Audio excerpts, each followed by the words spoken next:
लखनऊ में इंटरव्यू के लिए निकली लड़की की किडनैप करके हत्या कर दी गई। उसकी लाश बंथड़ा के अमवा जंगल में मिली थी। लड़की के दांत टूटे थे, उसके सिर और गले पर चोट के निशान थे। दुपट्टे गले पर लिपटा था, गला घोटा गया था। उसे नहीं पता था कि यह उसकी जिंदगी का आखिरी दिन होगा। रास्ते में मिली एक सवारी जिसने मोनी की मदद करने का वादा किया, वही उसके जीवन की सबसे बड़ी गलती साबित हुई।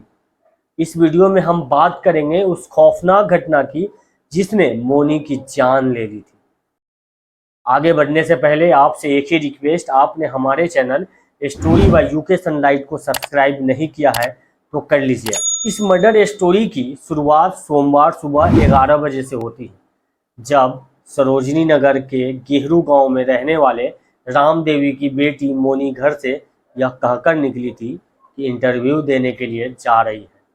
मोनी सड़क किनारे रिक्शों का इंतजार कर रही थी। तभी रूप प्रकाश ई रिक्शा पर वहां पहुंचा। मोनी को नदरगंज जाना था। किराया तय होने के बाद मोनी ई रिक्शा में बैठ जाती है। रूप प्रकाश को मोनी के एक नज़र में पसंद आ गई थी, इसलिए ई रिक्शा में फिर सवारियां नहीं बैठाई। ई रिक्शा चलाते हुए उसने मोनी से बातचीत शुरू कर दी। मोनी ने उससे कहा कि वह जॉब का इंटरव्यू देने जा रही है। रूप प्रकाश मोनी को झांसा दिया कि एक ऑनलाइन कंपनी में उसकी पहचान के लोग काम करते हैं, वह जॉब दिलवा सकता है। कंपनी के अधिकारी से मिलवाने के बहाने वह अमुआ अमुआ के जंगल की तरफ ई रिक्शा लेकर गया। जंगल में उसका ई रिक्शा फंस जाता है। रूप प्रकाश मोनी से कहता है कि पास ही कंपनी का गोदाम है। मोनी से पैदल चलने के लिए कहता। मोनी भी राजी हो गई। उसके बाद दोनों पैदल ही चल देते हैं। जैसे ही घनी झाड़ियों के पास पहुंचा, वह मोनी को खींचने लगा, उसके साथ दरिंदगी करने की कोशिश करने लगा, मगर मोनी ने उसे धक्का दे दिया। मोनी की हिम्मत देखकर रूप प्रकाश घबरा गया। उसके बाद मोनी चिल्लाने लगती है, इसलिए उसने मोनी के मुंह में कपड़े ठूंसने का प्रयास किया, लेकिन मोनी उसको धक्का देकर भागने लगी। इसलिए पास ही पड़े पत्थर से सिर और चेहरे पर वार कर उसकी हत्या कर दी। रूप प्रकाश ने कहा कि उसकी बातचीत के लहजे से लगा कि उसको बहुत घमंड है, इसलिए चेहरा ही बिगाड़ दिया। मोनी का शव जहां मिला, उससे 100 मीटर दूरी पर ही शिवरन नाम का व्यक्ति अपने 12 से अधिक साथी के साथ खेत में धान लगा रहे थे। शिवरन बताता है कि जंगल से एक युवती की चीख पुकार की आवाज़ सुनाई दी थी, इसलिए सभी जंगल के तरफ भागे। खोजबीन शुरू की, लेकिन कुछ नहीं मिला। तभी एक युवक को सड़क पर भागते देखा। सभी ने दौड़कर उसको पकड़ लिया। उसके पास लड़की का पर्स, मोबाइल और पढ़ाई के दस्तावेज थे। पुलिस और लड़की के घर वालों को फ़ोन किया। जब पुलिस आई, तब भी वह युवक पुलिस को गुमराह करता रहा। करीब आधे घंटे की खोजबीन के बाद लड़की का शव मिला। रूप प्रकाश ने शुरुआत में पुलिस को बयान दिया था कि उसने एक बोलेरो में 4 लड़कों को इस जंगल की तरफ जाते देखा था, साथ में एक लड़की भी थी। वह इधर से गुजर रहा था। चीख सुनकर ही जंगल की तरफ गया था।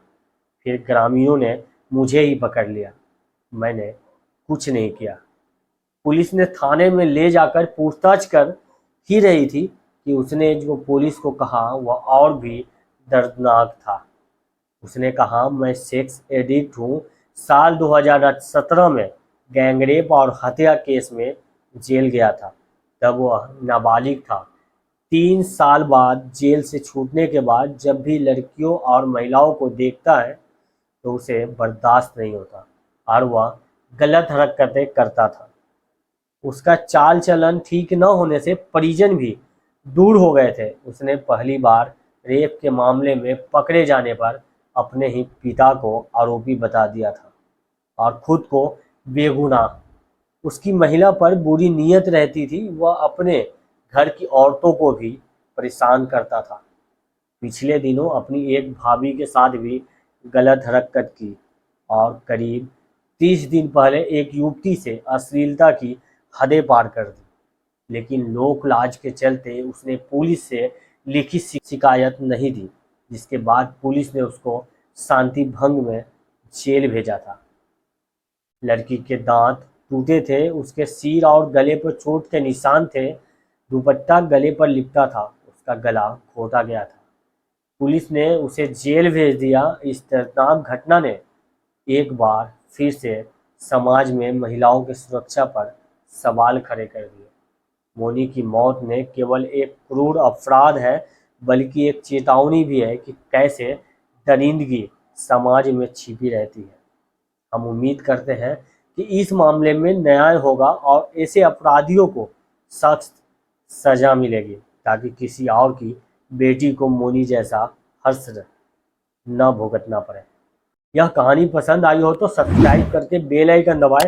फेसबुक पेज को फॉलो कर लीजिए। अगर आपका कोई सुझाव हो तो आप व्हाट्सएप मैसेज भी कर सकते हैं। लिंक आपको चैनल के डिस्क्रिप्शन में मिल जाएगा। मैं आपसे मिलूंगा अगली कहानी में। तब तक के लिए अपना ख्याल रखिए। Thank you.